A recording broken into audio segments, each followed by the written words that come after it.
22 জুনৰ নিশা আৰম্ভ হৈছে অম্বুবাচী মেলা। সেয়ে মই আজি 23 জুন ৰাতিপুৱাই যাবলৈ ওলাইছোঁ কামাখ্যা মন্দিৰলৈ। প্ৰত্যেক বছৰে মা কামাখ্যাৰ কৃপাত মই প্ৰথম দিনে গৈ উপস্থিত হওঁ কামাখ্যা মন্দিৰত, কাৰণ প্ৰথম দিন ভিৰ কম থাকে আৰু পুৱাই যাওঁ মই আশীৰ্বাদ লওঁ মাৰ। কাৰণ প্ৰত্যেক বছৰে নানানটা ভক্ত আহে বাহিৰৰ পৰা। সেই আমি যিহেতু ইয়াৰে লোকেল হয়, আমি যদি প্ৰথম দিনে ইয়াত গৈ ভিৰসমূহ কমাই থৈ দিওঁ তো নিশ্চয় তেওঁলোকে অকণমান ভিৰবোৰ কম পাব, সেয়া মই ভাবোঁ। আৰু মই সদায় প্ৰত্যেকটো জেগাতে মই প্ৰথম দিন গৈ ভাল পাওঁ। আৰু এয়া দেখিবলৈ পাইছে বাটে বাটে কাৰ্পেট পাৰি থৈ দিছে, এয়া নিশ্চয় সকলোৰে সুবিধা হ'ব, কাৰণ যিহেতু তলতে চেণ্ডেলসমূহ আমি খুলি থৈ আহিব লাগে আৰু কাৰ্পেটৰে খোজকাঢ়ি গ'লে সুবিধা হয়। কিন্তু মই এটা কথা কওঁ দেই, কাৰ্পেটবোৰ বহুত মোটা হয়, চ' মই কাৰ্পেটত খোজ কঢ়াতকৈ মই মানে বাটে বাটে খোজকাঢ়ি বেছি মই আৰাম পাইছোঁ। সকলো নিজস্ব মানে এটা কমফৰ্টেবল থাকে ন, চ' মই বাটত খোজকাঢ়ি বেছি ভাল পাইছোঁ মানে কাৰ্পেটতকৈ।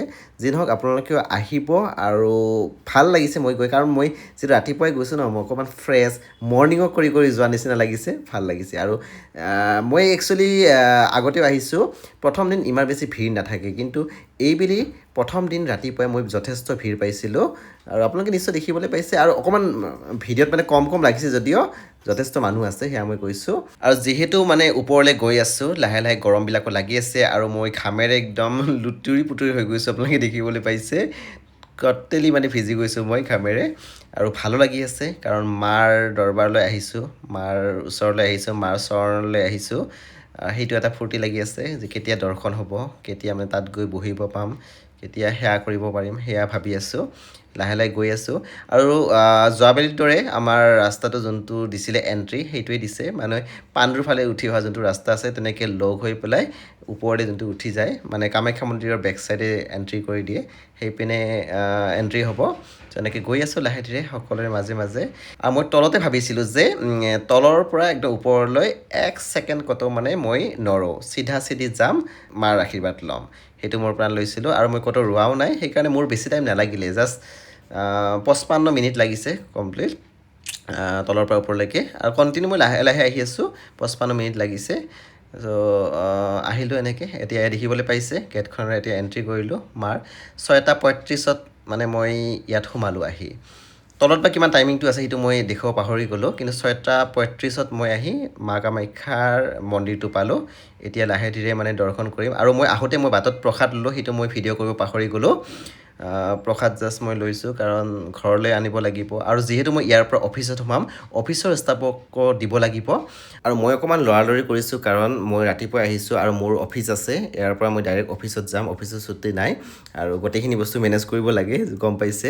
আৰু ইয়াত এণ্ট্ৰি কৰাৰ আগতে মই কামাখ্যা মন্দিৰৰ যোনটো মানে ভিতৰত মানে বাৰাণ্ডাখন থাকে, তাৰে ভিতৰত মানে সোমালোঁ। তাত মানে ভিডিঅ' কেমেৰা এলাউ নাথাকে, ফাইন থাকে, আপোনালোকে নিশ্চয় গম পায়।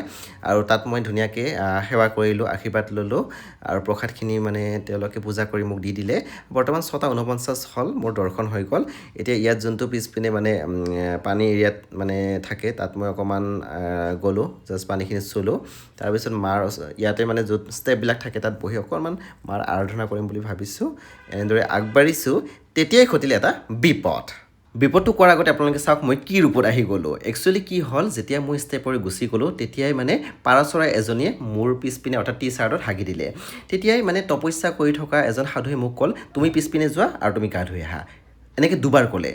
মই এনেকৈ চালোঁ, যেতিয়া তেওঁ মানে তেওঁ ধ্যান কৰি আছিল, তেতিয়াই তেওঁ ক'লে। চ' মই ভাবিলোঁ ইয়াৰ কিয় মাৰ আশীৰ্বাদে নে কি মই নাজানো। চ' মই লগে লগে গুচি গৈ তাত মই গাটো তিয়াই ল'লোঁ, আৰু মই টি-চাৰ্টটো ধুই দিলোঁ।